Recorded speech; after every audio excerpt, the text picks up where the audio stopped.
Virus. ¿Qué son las virosis de la vid? Las enfermedades producidas por virus están presentes desde hace tiempo en numerosos viñedos. Son enfermedades graves, ya que las vides contaminadas no pueden ser tratadas químicamente para combatir la enfermedad y constituyen, tanto para el suelo como para las maderas, una fuente de contaminación. ¿Cuáles son las principales virosis de la vid? Son varias las enfermedades por virus que pueden afectar a la vid. Las más graves para los viticultores son el entrenudo corto infeccioso, el enrollado, el jaspeado y la madera rizada. Existen otras virosis como la madera corchada, enaciones, necrosis de los nervios, pero son de menor importancia en la viticultura actual. ¿Cuáles son los efectos de los virus en el viñedo?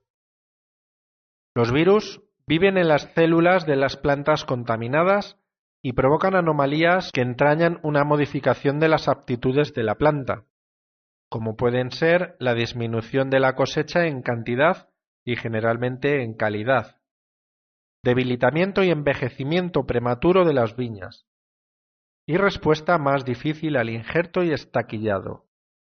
¿Cómo se transmiten las virosis? Se transmiten a través de nemátodos que viven en el suelo, pican las raíces y transmiten la enfermedad de una planta a otra. Por insectos que pican las plantas y lo transfieren de unas a otras. Por injertos si se usa material vegetal infectado y por las herramientas de poda. ¿Cómo se controlan las virosis? Ya que los virus no se pueden controlar químicamente, se debe utilizar en las nuevas plantaciones material vegetal certificado sano libre de virus. Plantar en un suelo desinfectado. Si arrancamos un viejo viñedo, que probablemente se encuentre 20 o 30 años plantado, es bastante probable que existan virus y nemátodos, aunque el viñedo anterior estuviera sano. En este caso se debe dejar el suelo en reposo durante 6-8 años después del arranque, precedido de un desfonde y de la eliminación total de raíces y la desinfección del suelo con nematicidas.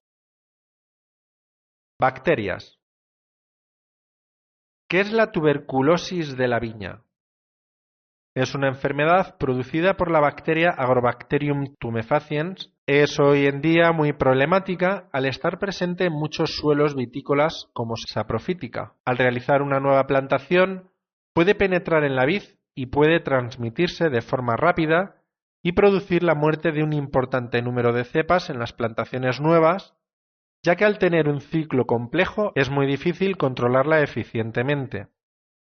¿Cuáles son los síntomas y daños de la tuberculosis de la vid?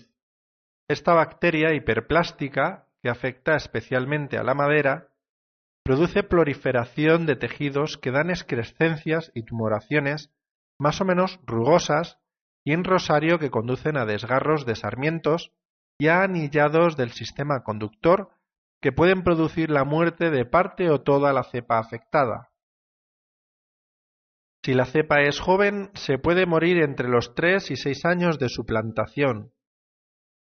Menos daños ocasiona si afecta ya a cepas adultas, puesto que éstas, aunque manifiestan amarilleos foliares sistémicos y aparece corrimiento de flores, las cepas no suelen morir, aunque sí pierden mucha productividad y sus producciones se debilitan mucho. Aunque en ocasiones los daños no progresan o lo hacen muy lentamente, aunque evidentemente la producción de estas cepas siempre resulta resentida. ¿Cómo se puede controlar la Agrobacterium tumefaciens de la vid? Dado que este control es muy difícil, una vez establecida la patología, debe evitarse el empleo de material afectado de esta bacteriosis en la multiplicación, utilizando siempre material vegetal sano y certificado y eliminando lo más rápido posible la madera y cepas afectadas de las plantaciones, así como cuidando la poda de las cepas infectadas, ya que esta bacteria puede penetrar a través de las heridas de poda y transmitirse a través de los instrumentos de poda. Como control directo puede emplearse la cepa K84 del Agrobacterium radiobacter, que no es patógeno y se comporta como competencia del tumefaciens. El control químico puede basarse en la desinfección tras la adecuada poda con derivados del cobre, oxiquinoleína o con sulfato de hierro o mediante el empleo de un mástic que contiene tetraciclinas. Evidentemente, ninguno de estos productos son todo lo eficientes que deberían ser, como ocurre también en los tratamientos contra los hongos de la madera, pero ayudan a controlar la enfermedad y alargar la vida de las viñas. Necrosis bacteriana. ¿Qué es la necrosis bacteriana? Es una enfermedad endémica de varias zonas vitícolas del sur de Europa, pero hasta el año 1969 no se demostró que su agente patógeno era la bacteria Xanthomonas ampelina panagopoulus. En España se detecta por primera vez en Tosos, Zaragoza, en el año 1978, y posteriormente se han ido encontrando nuevos focos en La Rioja, Orense, Navarra y Pontevedra. Los nombres comunes con los que se la conoce en las nacionalidades europeas más afectadas son Maladie d'Oléron en Francia, Chili marasi en Grecia, mal negro en Italia y mal negro en Portugal. Sus daños se han venido considerando de escasa importancia, siendo además confundidos con cierta frecuencia con otros posibles problemas fitopatológicos como la escoriosis y la eutipitiosis. Esta situación cambia de forma notable en la década de los 70, pasando a constituir un problema grave en la mayoría de los viñedos atacados. ¿Cuáles son los síntomas y daños que produce la necrosis bacteriana? Los síntomas y daños observados más frecuentemente en los distintos órganos de la planta son los siguientes. Yemas. Las yemas afectadas desborran con dificultad y el inicio de la vegetación se retrasa considerablemente, dando origen a brotes raquíticos que en muchos casos se secan. Sarmientos. Principalmente ataca a la base del sarmiento, donde muestran unas manchas alargadas de color oscuro o negro violáceo, las cuales posteriormente suelen evolucionar dando chancros profundos que pueden afectar al leño. La planta en su conjunto se arquea hacia el suelo tomando un porte llorón. En algunas variedades, como la garnacha, al final de la vegetación es frecuente observar zonas del sarmiento mal lignificadas con bandas longitudinales de color verde amarillento. Hojas. Las hojas de la base de los sarmientos suelen presentar pequeñas manchas angulares, rojizas u oscuras, con un halo amarillento aceitoso. También es frecuente que en sus peciolos aparezcan zonas necrosadas que la bacteria alcance por las nerviaduras produciendo un desecamiento marginal. Racimos. Los racimos presentan en el pedúnculo y el raquis síntomas parecidos a los descritos en los sarmientos. Las flores suelen formar una coloración rojiza y una consistencia anormalmente dura. El corrimiento de la flor es muy acentuado, por lo que las cepas afectadas ven su producción fuertemente disminuida, incluso muchas de ellas dejan incluso de dar cosecha. ¿Cómo se puede atacar esta enfermedad de la viña? Estrategia y medios de lucha. Teniendo en cuenta que se trata de una enfermedad poco conocida y que además resulta relativamente fácil de confundir con otras como escoriosis y eutipiosis, sobre todo en el caso de ataques débiles de la bacteria, en caso de duda lo más aconsejable es consultar a un servicio especializado. El control y la prevención de esta bacteriosis puede abordarse de tres formas: con técnicas de cultivo, con utilización de material vegetal poco sensible y con lucha química. Con las técnicas de cultivo, la utilización de material vegetal sano y la realización de técnicas de cultivo adecuadas constituyen sin duda las medidas de lucha más eficaces. Por consiguiente, en viñedos afectados es muy importante considerar las siguientes acciones. Realizar la poda en el periodo de máximo reposo vegetativo de las cepas, comenzando por las de apariencia sana y dejando para el final las enfermas. En las enfermas deben eliminarse todas las partes afectadas e incluso cortar brazos enteros si fuese necesario. desinfectar las tijeras de poda con alcohol o lejía entre cada 2 o 3 cepas o al menos cada cierto tiempo, especialmente en el caso de pasar de una planta enferma a una sana.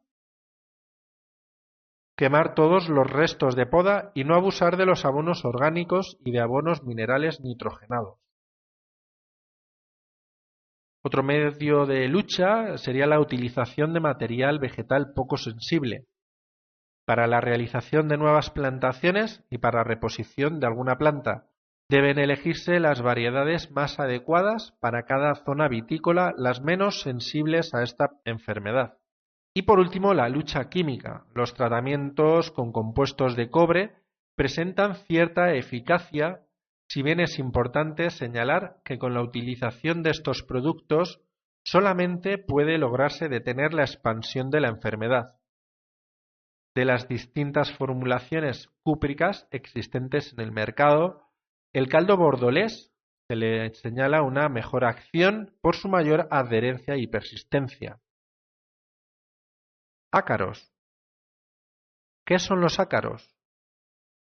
Son una subclase de arácnido. Son arácnidos microscópicos, generalmente parásitos. ¿Cuáles son los que afectan a la viña? Entre los ácaros que afectan a la viña, debemos recordar las 3 razas de la erinosis, la cariosis, cada vez más extinguida, el ácaro de la rona y las arañas amarillas y rojas, que también están siendo cada vez más problemáticas en nuestros viñedos.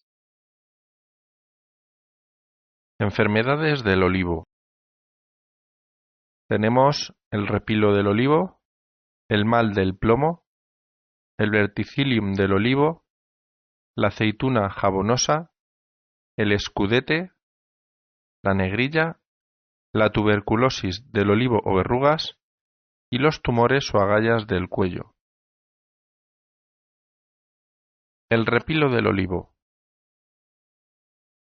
Son manchas en las hojas negras o grises. Las hojas atacadas van amarilleando y se caen al final de la primavera. Hay variedades del olivo más o menos sensibles a la enfermedad. Lo óptimo para que se produzca la infección por este hongo es una temperatura de entre 10 y 18 grados y la hoja mojada al menos 14 o 15 horas. Estas condiciones se dan principalmente en el mes de octubre y en febrero o marzo. El control se trata con cobre, cardo bordelés, óxido de cobre, oxicloruro de cobre. El agricultor da normalmente 2 tratamientos, en otoño, octubre-noviembre y en primavera, sobre marzo, en algunos casos 3 y en muchos 1, en otoño. Mal del plomo. Es poco conocida y se confunde con el repilo. En las hojas aparecen manchas irregulares de color marrón cuero y amarillean. En el envés aparece una tonalidad gris oscura plateada inconfundible. Caen en marzo, en el hemisferio norte. Con los 2 tratamientos contra el repilo no debe haber problemas. Verticillium del olivo.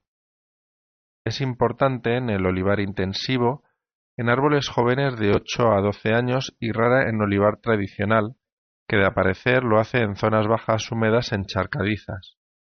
Se calcula que el 30% del olivar intensivo andaluz está afectado. Tapona los vasos conductores y produce marchitez de brotes, ramas secundarias e incluso ramas principales. Las enfermedades vasculares suelen afectar a una parte de la planta. Las hojas no caen, se doblan hacia adentro y las ramas mueren. Los ramos florales o frutitos se secan pero no caen y quedan adheridos varios meses. El barrenillo o el taladro pueden confundir con verticillium. El patógeno está en el suelo y cuando contacta con una raíz penetra, pasa a los vasos y comienza a desarrollarse pudiendo taponar esa zona. El control. Prevenir porque la lucha química tiene poco éxito. ¿Cómo se hace? Comprar plantones sanos, no abusar del riego y localizar el árbol infectado, sacarlo de raíz y dejar el hoyo abierto al menos un año. Aceituna jabonosa. Ataca la aceituna cuando empieza a madurar y aparece en zonas más o menos circulares deprimidas de color negro y pegajosa. El inóculo puede mantenerse en el árbol o en el suelo y penetra en el fruto por heridas de mosca del olivo, roces, viento, etc. Es típico después de una lluvia y temperaturas suaves en octubre-noviembre. El cobre contra el repilo es muy eficaz. Escudete. Se requiere una herida para penetrar como la anterior, por ejemplo por mosca. Aparece una mancha circular sin deformarse ni estar pegajosa como el caso de la aceituna jabonosa. Si controlamos a la mosca del olivo no tendremos escudete. No se trata a la enfermedad, sino a la mosca. Los aceites son más ácidos, pero no tiene incidencia económica de importancia. Negrilla. Pulgones, cochinillas y moscas blancas excretan una sustancia azucarada sobre la que se asienta este hongo llamado comúnmente negrilla o mangla. Se observa como un polvo negro seco en hojas y frutos. Deprecia los frutos y afecta al vigor de la planta. Por ejemplo, en olivo va junto a la cochinilla del olivo. Normalmente no se trata directamente si se eliminan los insectos anteriores y no aparecerá. Se podrían usar caldos cúpricos y más específicamente cinef, pero no se suelen usar. Tuberculosis del olivo o verrugas. Son bastante frecuentes en el olivo. Son verrugas o tumores en ramas y ramillas. Lo producen unas bacterias que son pseudomonas que penetran por heridas causadas por granizo, heladas, golpes, etc. Se contagia por las heridas de poda. Es incurable, aunque afortunadamente no suele causar gran mal y hay olivos infectados que siguen viviendo y produciendo durante años. En árboles muy afectados se pueden cortar ramas gruesas. Tumores o agallas del cuello. El tumor del cuello es una enfermedad provocada por la bacteria Agrobacterium tumefaciens. La agalla del cuello ataca a todos los frutales, la vid, árboles ornamentales y forestales. Ataca sobre todo a árboles muy jóvenes en vivero y en los primeros años de plantación. El síntoma son unas agallas o bultos en la zona del cuello, la parte que separa el tallo de las raíces, que impide la circulación de savia y por tanto la planta muere a los 2 o 3 años. Precisa una herida para entrar y es por ejemplo en vivero al hacer los injertos donde se producen infecciones.